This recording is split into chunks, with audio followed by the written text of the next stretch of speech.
നമസ്കാരം. ഇപ്പോൾ പറയാൻ പോകുന്നത് ദ്വാദശി പണ സമർപ്പണത്തെക്കുറിച്ചാണ് കേട്ടോ. ഭക്തർക്ക് കുറച്ചുകൂടെ സംശയങ്ങളുണ്ട്, അപ്പോൾ അതൊക്കെ പറയാമെന്ന് വിചാരിക്കുകയാണ്.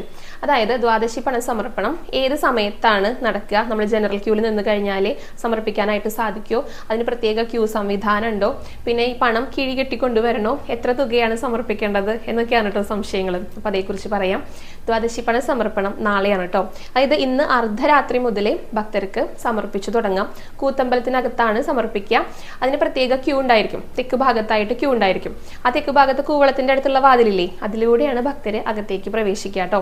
എന്നിട്ട് കൂത്തമ്പലത്തിലെ ദ്വാദശി പണം സമർപ്പിച്ചതിന് ശേഷം പടിഞ്ഞാറേ ഗോപുര നട വഴിയാണ് ഭക്തര് പുറത്തേക്ക് ഇറങ്ങുക. അപ്പോൾ ഈ പണം സ്വീകരിക്കാനായിട്ട്, ഈ ദക്ഷിണ സ്വീകരിക്കാനായിട്ട് കൂത്തമ്പലത്തിൽ ഇരിക്കുന്നുണ്ടായിരിക്കുക മഹാബ്രാഹ്മണരാണ്.